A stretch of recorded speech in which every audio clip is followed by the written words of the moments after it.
Welcome back, everybody. Bienvenidos to New Brunswick Speaks, where you can hear a little bit about the present, past, and the future of New Brunswick from the voices of New Brunswick themselves. So thank you for being here. My name is Yami Games Castillo. I'm one of the co-podcaster hosts. I'm also the community organizer of Collab Arts. And I'm here with Victoria Masteller, and so I am also going to be co-ing and also co-ing the documentaries program, and then I'm the producing associate for Collab Arts. We are going to briefly talk to John Keller, who is going to talk to us a little bit about our guest and questions that he has for them. John Keller is the education director for Collab Arts and the co-producer. So John, we are talking to Chat today. What are some questions that you have for Chat? I have to say, is co-coing your version of kikiing? Right? Good. We're talking about people behind their backs. Yes, we are. Right. As we do. So Chat. Yeah, so you know Chat in a different light that we do. So I wanted to know, as we talk to Chat Travieso, what are some questions that you would have for him? Interesting. So Chat, yes, I met Chat basically through this project of the New Jersey Monuments to Labor and project. And he's kind of one of those kind of quiet artists in the background. And you're kind of like, where's your brain right now? What are you thinking about? And then he starts to reveal some of his design concepts and starts to actually talk about the project. So it's been really interesting to see him work. What would I want to ask Chat? Okay, so Chat's seems to be a really calm, kind of mild, in control kind of dude. I would want to know what's the craziest thing that's ever happened to him on an installation project. Has he ever had to deal with some community drama or deal with some crazy thing happening? What else would I want to know from Chat? So he's an artist that's all about remaking public space. So maybe if he had a dream space that he wanted to do, what anywhere in the world, what public space or environment would he want to totally remake? How's that? I think those are great. Good, great. Awesome. So today we will be following up with John's questions, and we'll be talking to Chat a little bit more about what is the Monument to Migration and Labor project that Collab has been helping out with. And then we will also be talking to him just a little bit about his life and how he became the artist that he is today. Yeah, absolutely. So stay tuned while we bring in Chat. See you in a second.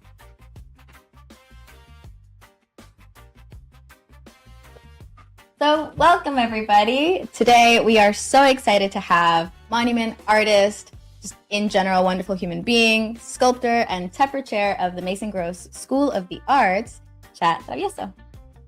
Thanks for being here, Chat. Thank you. Thank you for having me.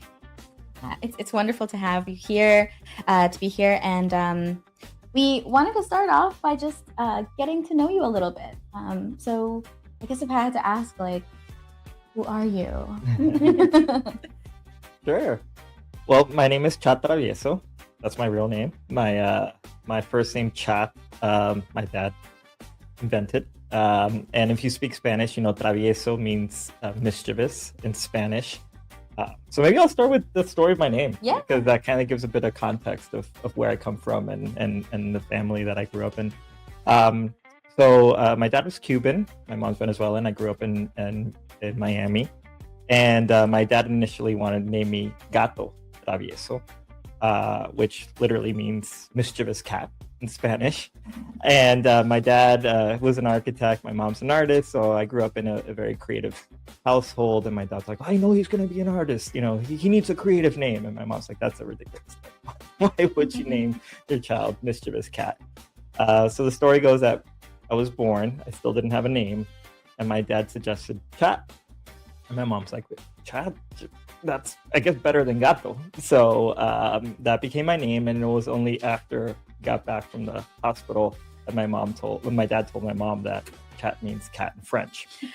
So my nickname is still Gato. And yeah, so that's the family I grew up in. Very, very mischievous, very creative.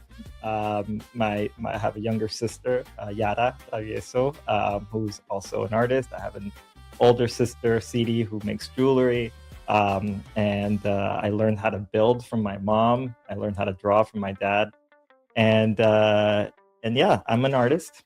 I'm also a designer. I make work by myself, but I also collaborate with Yeju Choi as Yeju in Chat, and I also teach. And the work that I make is I call community-based. And what that means is that I work with the people who are most impacted by the project. So that might include residents who might live near where a project is installed.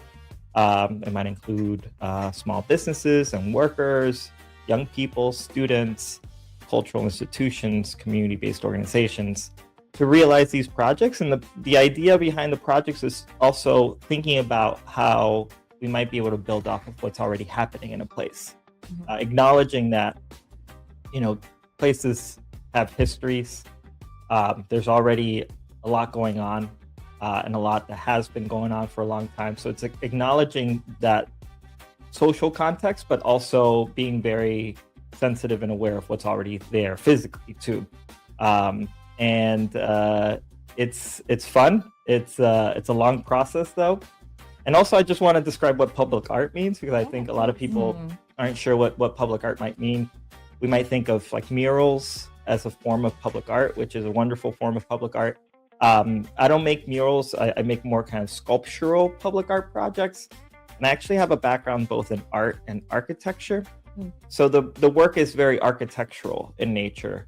And what that looks like is they're kind of these sculptures in public spaces that are functional. So oftentimes people are able to sit on them, or there's information on them that might be useful for community members. So there's a functional element, as well as I hope the project is visually interesting or beautiful or appealing. And like I said, it's very much trying to be in tune and connected to the communities that are there. Yeah. I would have loved to go back a little bit. So you have an interesting family. I do not have a family that named me Chat, and kept it secret that it was actually Cat. I would love to know, so growing up, you're saying that like your dad taught you drawing and your mom taught you building. And so when you're in high school and you're like getting ready to like go live your independent life, are you just thinking like, okay, yeah, I'm going to art school? Was that like never a doubt in your mind, or did you have other interests? Were you always like, that's just the road that I'm going and I'm going to be an artist? Sort of, actually. So I mentioned my dad was an architect, and he wanted to be an artist growing up. And his parents thought that was maybe not the best, the most practical profession. So they suggested architecture. My dad ended up loving architecture, and but I remember that was always something that he like wasn't allowed to do. And my parents were very supportive of whatever we wanted to do. So I remember a time when my dad he also worked from home, which was interesting. And so I always would see him drawing, and he would make these beautiful hand-drawn renderings. I remember he probably had a really bad day one day, and I remember him telling me, never become an architect. Do whatever you want to do. So, and yeah, I was always drawing. My mom would just give me a piece of paper and a marker or pencil, and I would just be drawing on the floor. And I went to an arts middle school, like art like magnet public school, and then I went on to an arts high school. And yeah, I thought I was going to be, that was my idea. I'm just going to be an artist. Yeah. But my work looked really different in high school, and it looked really different in college too. In the beginning of college, I was making mostly painting and sculpture, but like more traditional, but mostly painting and drawing. Yeah. And I was making a lot of paintings of my family and friends, actually, a lot of portraits and figurative art. And if you look at that art, it looks very different. But conceptually, I often think that there's a lot of connection, because I was thinking and interested in people. For example, there was a project in high school where my like senior project was I went around and just took pictures of friends and family members, but then also strangers that I like would meet on the street, and then I would paint a portrait of them, and then I sewed them all together to make this sort of quilt of all these portraits. And it was this idea of, and the piece was called Interlaced. So this idea of kind of these connections and that you might find, and these kind of social connections and unexpected connections where like someone's like, oh, I know that person. I just met them on the metro the other day. So this interest in people has always been a big part of my projects and practice. And in college, I took an urban theory course. And that totally opened up a whole new way of thinking about cities and space that I'd never thought about. I've always thought about cities as kind of backdrop to my life. You know, I grew up in Miami. I love Miami. I have a complicated relationship with Miami. But it was, you know, the beach, hang out with my friends, you know, my house. But I never really thought about like who built this city, who made the decisions that, you know, dictated where one thing goes and where something else goes. And then in college, I went to school at Maryland Institute College of Art in Baltimore. And Baltimore was a very different city than Miami. I didn't like it at first. It was cold. It was cold. Just like, It's cold. It's cold for Miami. And the beaches aren't nearby, more industrial. Yeah. So I was very homesick. But this urban theory course really made me appreciate that city and really made me love it too, because that was the first time I was introduced to, and I was also at the same time taking a course that was a kind of community arts, social practice course. That word social practice is kind of a word that encompasses sort of socially engaged, community-based art, maybe more political art. And we were working with a community organization in Baltimore. And I realized like people love the city. And like for all the challenges that are real, like people are fighting for a better city, and it really opened up a whole new way of thinking about cities. And that made me think like, oh, maybe I do want to be an architect. Yeah. So I went on to actually study architecture after graduating college, and then I worked at an architecture firm for a bit, and I learned a lot. But I also was like, I'm not sure if this is me, though. I want to make things. I don't want to be sitting at the desk all day, not interacting with people. So yeah. If you had asked my like middle school, high school, or even early college me, like, what do you want to be? What are you going to be when you grow up? I would think like, oh, I'm just gonna make paintings. I'll be an artist. But I would have never thought the kind of work I'm making now is what I would have been doing. Yeah. I'm curious, actually, because you mentioned, right, always having this fascination of people, right? And even in the architecture firm, you're like, I miss the people. So what was the catalyst that led to that more socially engaged, community-based artwork? Like, how did you end up doing this work? What was that catapult? Yeah. So a lot of it actually stems from college, actually, and the experiences I had and the things that I learned. So I mentioned that urban theory course that was taught by Dan Dioka, who is one of the partners at this urban design, urban planning firm, Interborough. It's a really great firm based out of New York. But something that was really interesting in that course, and something that Dan would emphasize, is this idea of the sort of everyday urbanism.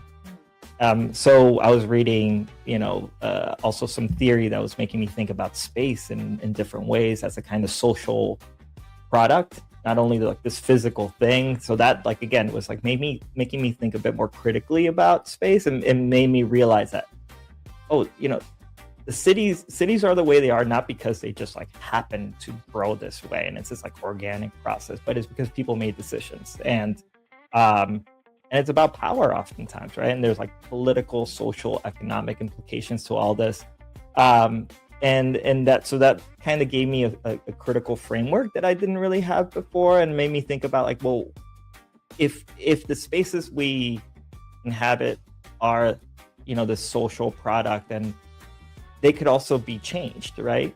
Like we're currently living in someone else's imagination, right? So like, how can we imagine a different future, right? A different alternative future that's more liberatory, that's more. So that was like one thing that clicked in my mind. That was, and I want to be part of that, in whatever capacity, however I can contribute to that. the other is, I mentioned that community engaged social practice course that was taught by this artist, Michael Rakowitz, who is a very interesting artist. And he does a lot of really different type of work. But at the time, he was really known for these projects that he called Parasite. There were these inflatable shelters that would connect to buildings. And so I was getting really interested in that form of work, the sort of subversive, interventionist, sort of agitational, political work. And then actually around the same time, in 2006, I'm dating myself. I graduated college in 2007. In 2006, I did a semester in New York, actually. I was in school in Baltimore, but I did a semester in New York. It was sort of like a travel abroad, but kind of in the United States. And it was called the New York Studio Program. And it was really amazing. As a college student, you get a chance to like have a studio for a semester in New York. It's a lot more independent. But then I was also exposed around that time, you have protests against the Iraq War. You also have around that time a large immigrant rights movement that starts building. And I remember going to these protests. And there was, I think all of those things together made me think about like, okay, well, I started questioning, and I love art, I love painting, but I love drawing, but I also started questioning like, well, but I want to have like a more direct impact. How can I do this?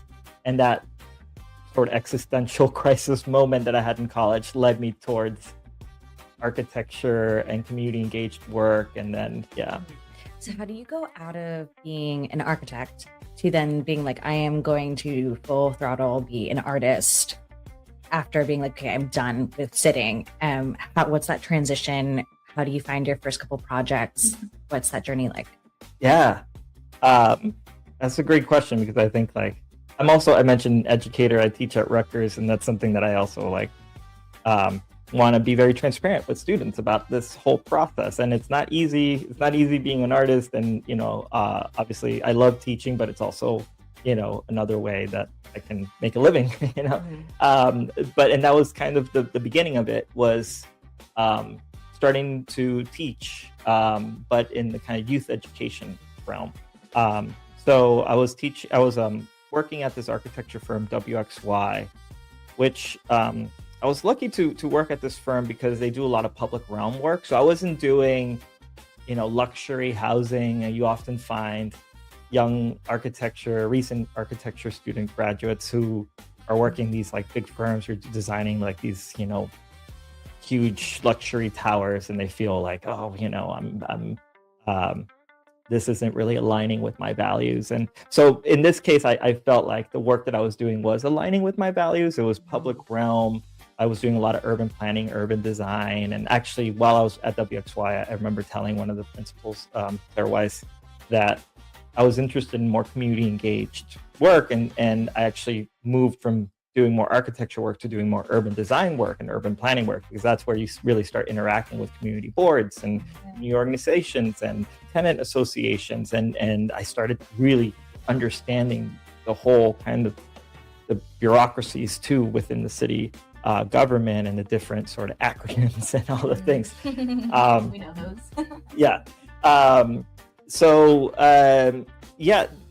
At a certain point though, I like I said, I started wanting to make more art. I was kind of doing things sort of independently, but just, I didn't really have that much time for it. And there's this organization called the Center for Urban Pedagogy. It's a really great organization based in New York. Their whole philosophy or mission is to make these sort of complex policy issues and these kind of invisible sort of infrastructural things more accessible and understandable to the general public. It's through different mediums, through toolkits and workshops, but also through youth education, teaching artist opportunities. So I had been, in touch with them for a while, or I've been keeping track of them and just really admiring the work that they did for a while. And I was lucky enough to, I applied for one of these teaching artist positions, and they offered me that. So then WXY was nice enough to like let me do the teaching artist thing while I was also working at WXY, but it was a kind of transition. It was kind of clear that I was kind of transitioning out. But then as a teaching artist, I was able to kind of have some income coming in while I was applying to what are called requests for proposals or requests for qualifications, which is where, a community organization or a city agency might put out a call for artists to apply. It's almost like a competition-like setup where you send in your portfolio, or in some cases even a proposal, and if you get selected and you get to do the project. So I was just applying to everything. And I was lucky enough to get one project which coincidentally was connected to one of the organizations that I was working with while I was at WXY. Just complete coincidence. And then so I just was keeping in touch with these organizations, and then luckily one project led to another, and then started building relationships, and so it's a process, but we're going to get to monuments and talking about directly your relationship to New Brunswick in a second, but I would love if you could actually speak a little bit to the experience, because we got to review all of the artists and look at what they did. And one of the things that still stood out to me about your work is the project you did in the Bronx. Could you talk a little bit about the community dialogue that you had and how you created those steps into making sure that it was authentic to what the community wanted, and what was that project? Yeah, absolutely. So that project was a project that I did initially as a participatory design fellow for a project called Under the Elevated, which was a project that was done through the Design Trust for Public Space in partnership with the Department of Transportation in New York City. And I was part of a team of fellows. So there was also an urban design fellow.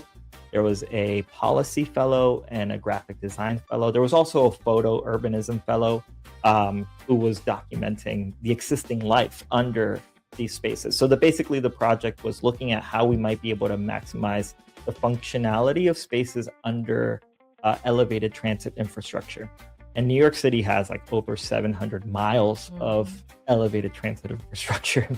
And so how do we tackle such a large scope? And so as the participatory design fellow, I approached it by looking at a few key sites that represented sort of conditions that you might find in the city in New York. So an elevated train trestle or an elevated highway, and trying to think of doing site-specific interventions and installations at those sites in collaboration with community members to test out some ideas, maybe be a bit more poetic, but just get the conversation started, and to gather more input.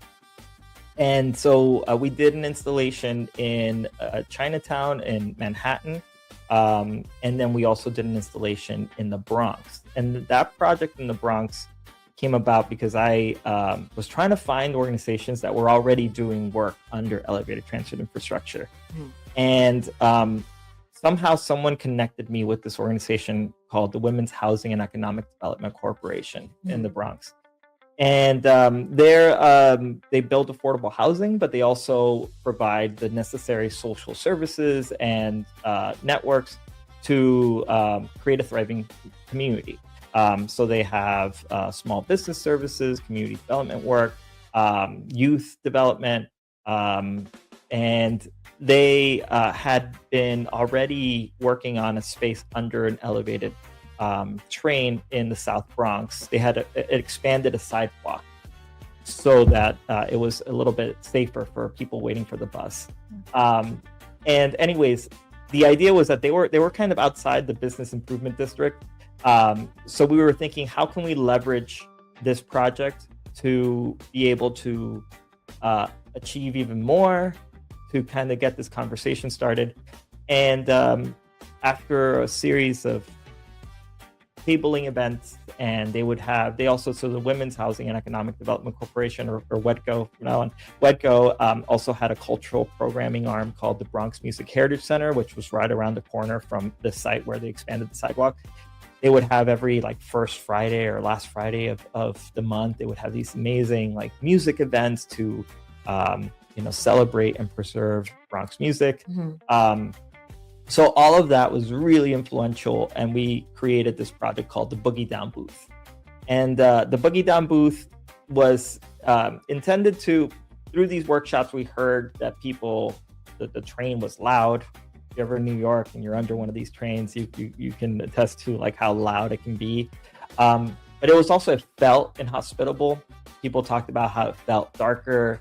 And, you know, they wanted something that would also provide seating while they were waiting for the bus. So those are kind of some of the things we heard. But people were also really, really proud of the Bronx and Bronx history, because hip hop was born in the Bronx. Salsa, mambo, doo-wop were also nurtured in the Bronx. You know, you have like La Lupe and Celia Cruz and Tito Puente and, you know, Grandmaster Flash and like all these amazing, you know, Africa Bambaataa, like all these amazing musicians that came out of the Bronx or lived in the Bronx for some time or spent time in the Bronx. So people were really wanted to also highlight that. So we used, you know, the Boogie Down booth provided seating for people waiting for the bus, also provided lighting, but also would play music that was originated from the Bronx, mostly current musicians. We also featured advertisements for small businesses along that commercial corridor. So barbershops and, you know, restaurants, and as a way to also kind of bolster that space and the economy within that space. And a lot of which were immigrant run small businesses. And the project was, you know, up for just like actually a few months. It wasn't that many months, the first one. But Wetgo really wanted to continue the collaboration, and I also did. So we created 3 more after that in different sites around the South Bronx. And each time we adapted the design for the specific site. So I had mentioned a while back about the physical context. And this project is really much thinking about the physical context, because the first one wraps around a subway column. The second Boogie Down attaches to a fence that was in front of this public park, which actually spurred the city to open up that park. So it was abandoned for a while and vacant. So, you know, how can the project be a catalyst for more permanent interventions? Because these projects are temporary, and we could talk more about that and what how I feel about that. But like, how can we leverage, you know, the project to be a catalyst to more permanent impact? And then the final booth was built in 2020. And who knows, maybe hopefully in the future we'll be build more. Yeah, thank you for talking about that. I just loved how much of the fact that when looking at it, it was so clear that it was a representation of reflection of like who is asking to be in that space and who's already in that space, and then also a catalyst for how the city can think of more change, because artists do create change. So thank you for talking about it. Yeah. Absolutely, and definitely also just like how you elevate local voices, how you implement a project but you don't leave people out of it, you kind of include them. Like I love that you had shouting out businesses. I feel like they probably loved seeing their advertisements. And speaking of our creating change and community and how we elevate voices, I wanted to talk a little bit about the New Jersey Monuments for Migration and Labor project, which I'll give a little rundown about.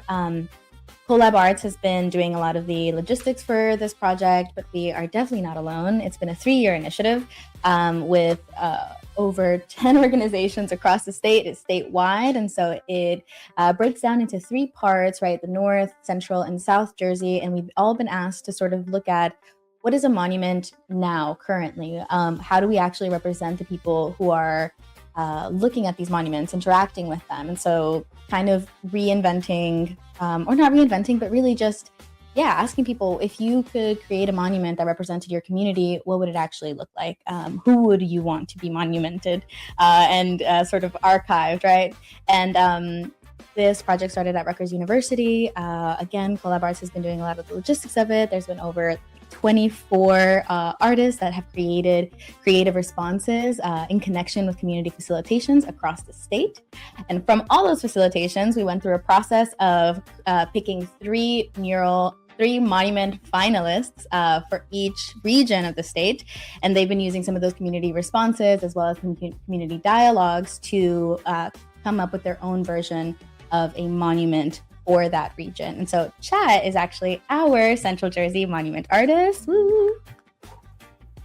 And so I wanted to hear a little bit about, we've heard about your process, right? We've heard about sort of like this really incredible trajectory from architecture and design, sort of turning it more into that, socially engaged art and structures. But for the monument project, can you speak a little bit to maybe when you came across this application? You first applied as our just facilitation creative responses artist, but then you applied also to be our monument artist. So could you share a little bit more about, why did you apply, and maybe share a little bit too about like the process of those first creative responses?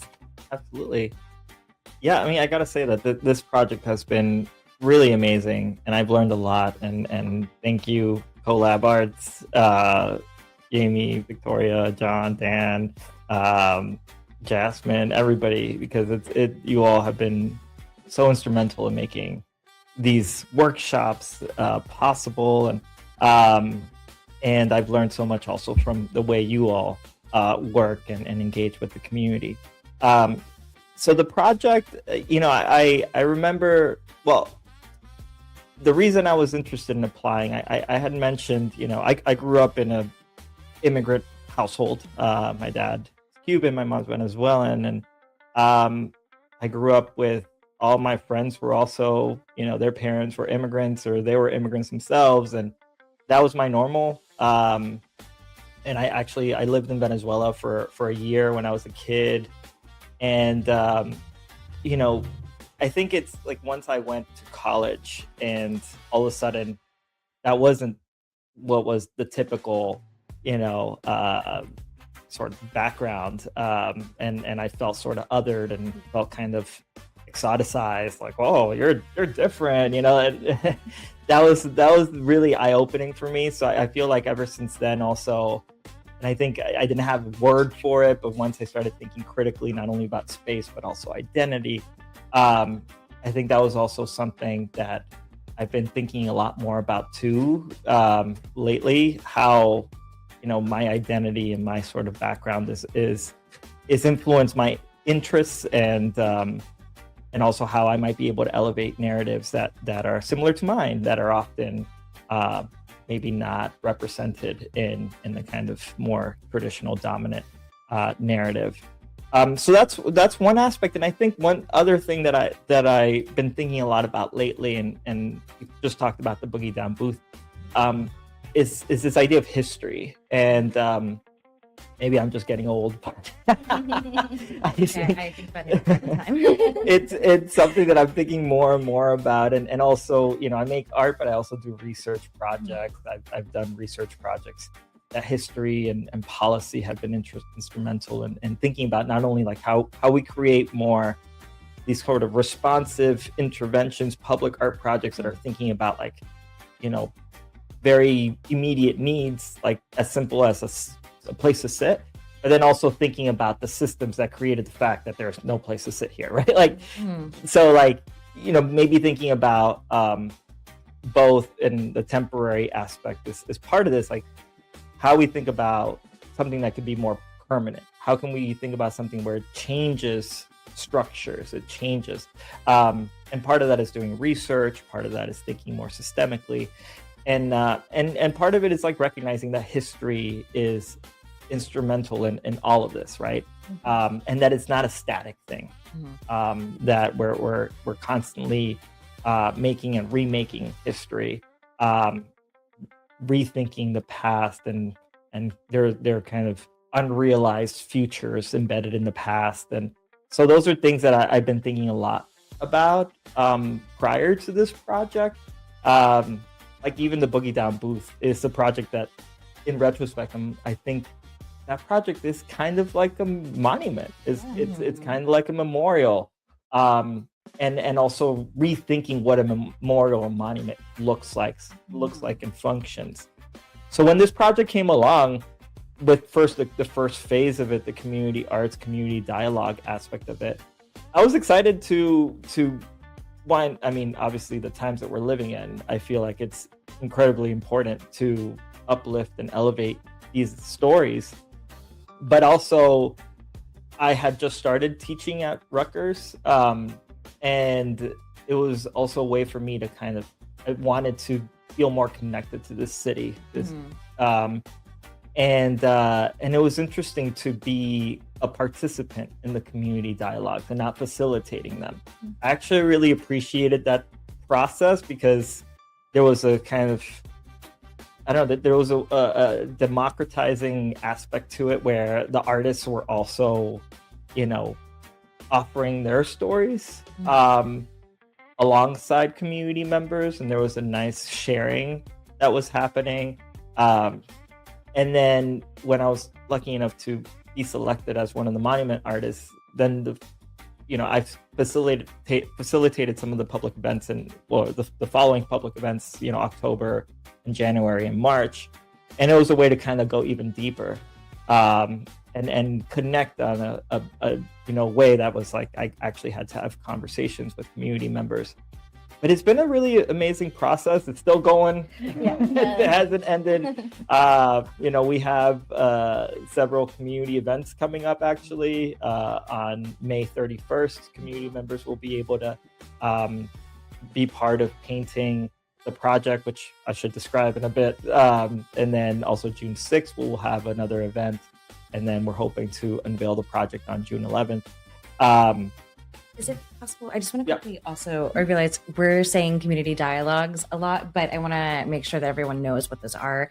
And so what we did in our community dialogues, whether or not you are the monument artist yet or an artist who's responding to these community dialogues, but the idea is one of our groups that we are working with, one of our partners, is running a dialogue around a specific topic. So one community dialogue was about mapping out your own immigration story and maps and throughout time. And so at the end of the community dialogue, we had all of these maps. We had about 50 maps on the wall, and they were all in different spaces and times on a timeline.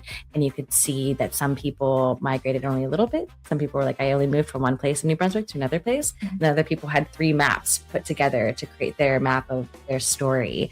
So that's what a community dialogue can be. It changes every single time, but the idea is that we do an artist practice responding to a specific social or political commentary question, and all of us share in that. And so just so we all know what this are. Thank you. So what came out of all of this process of listening to the stories that community members shared, as well as these public events that I mentioned, those were more expanding on these dialogues and asking people to envision what a monument to migration and labor might mean to them or look like for them, where this could go. What came out of that is that people really wanted a monument that brought people together. So unity was a big part that really showed the strength of the community, and that really created space for solidarity. And those were kind of some of the themes, but some of the imagery that kept coming up in the drawings that people created was a lot of nature imagery, gardens, flowers, but then also butterflies, monarch butterflies specifically. And not surprisingly, because of their symbolism. And for those who might not know, the monarch butterfly is this amazing species of butterfly. I don't know if it's up there. Yeah. The reason you've probably seen it around, it migrates from central Mexico to the United States and Canada, up to 3,000 miles. And it flies up and spends its spring and summer in the different parts of the US and Canada. And then it migrates back down to central Mexico and spends the winter in this forest in central Mexico. And when they fly down, it's actually just one butterfly that does the entire trip, which is a super butterfly that does that. It's amazing, right? And because of the monarch butterflies, migration and its free movement, it's become the symbol, the sort of galvanizing symbol for the immigrant rights movement and a kind of symbol for solidarity.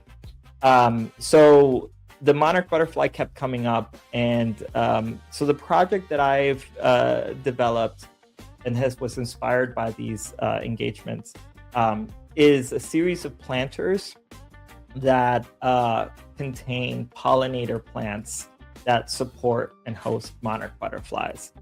So things like milkweed, which is essential. It's the only thing that monarch caterpillars eat, will be included, but there will also be nectar flowers and plants that is like fuel for the monarchs as they're migrating, right?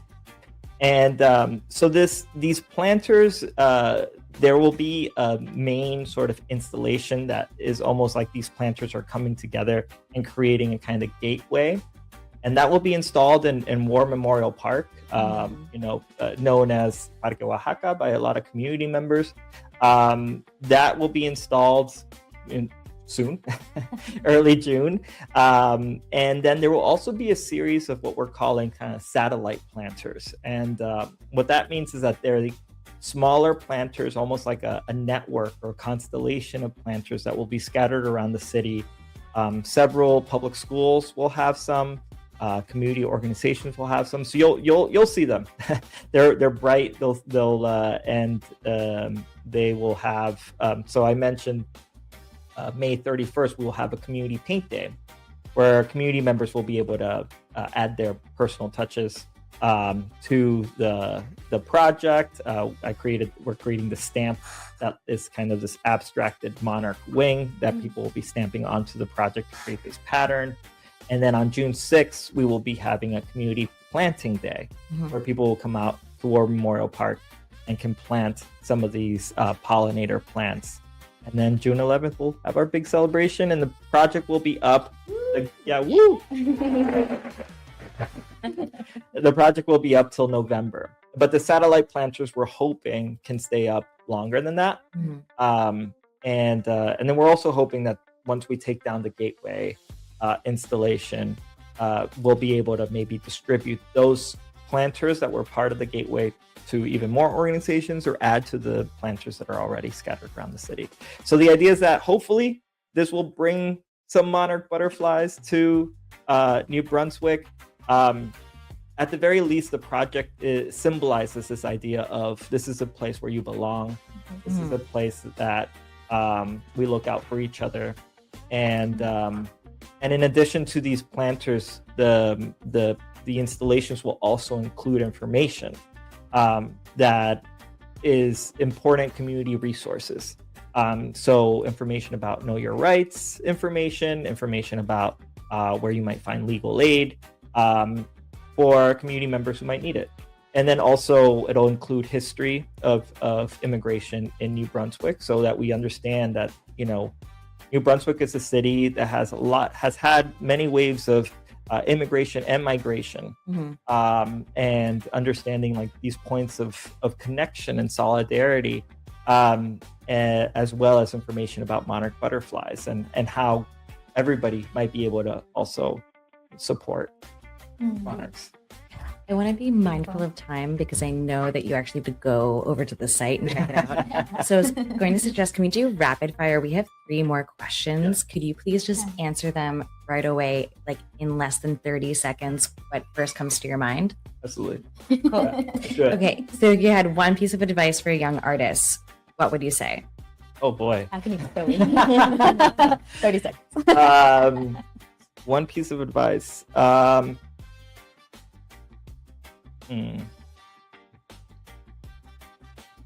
hard one. I was gonna say, do what you love. Yeah, try to find the thing that you love. Try to find the thing that you love, and even if you're doing something that might not feel like it aligns.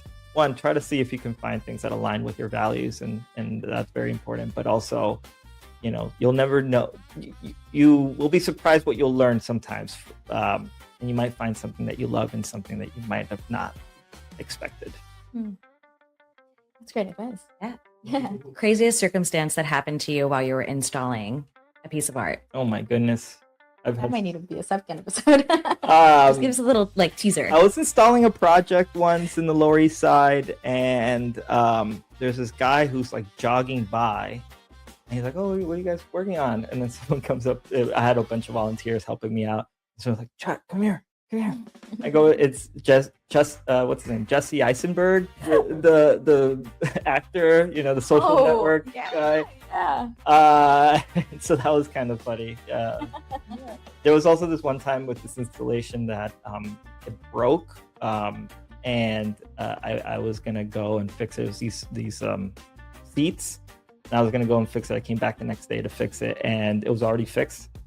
And the community members were like, "Oh yeah, no, Juanito fixed it. He's the handyman around here. He just which I love, because not that community members should be the primary maintenance of public art, but it was like it really became part of the social fabric.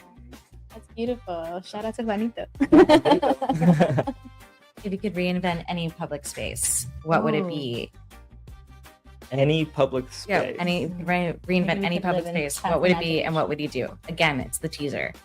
Wow. Well, I think thinking about streets as a public space, I think, is an important thing. Fewer cars, places where, and reclaiming the street as a space for people to play, to socialize.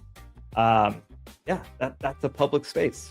That's but we've dedicated so much of it to these like private objects that we drive. So yeah, absolutely, more walkable cities, please. Well, I think we're at time, Chat. So I feel like we need a part 2 at some point in the future. Yeah. We'd really love to have you back. But thank you so much for being here today. Thank you for sharing like this incredible trajectory with us. We are so excited to see the monument itself get unveiled June 11th. Make sure to come out to Oaxaca Park or Memorial War Park. And we will make sure that all those links are also in the description of this video so that you can go to those links directly and sign up. Like Chat mentioned before, there are community days too for planting and for painting. So make sure to come out to those. And thank you so much, Chat. Is there anything else that you want to shout out in these last few seconds? No, well, thank you all so much. This was a pleasure, and looking forward to seeing everyone on June 11th. Amazing. Well, thank you, everybody. Thanks for listening.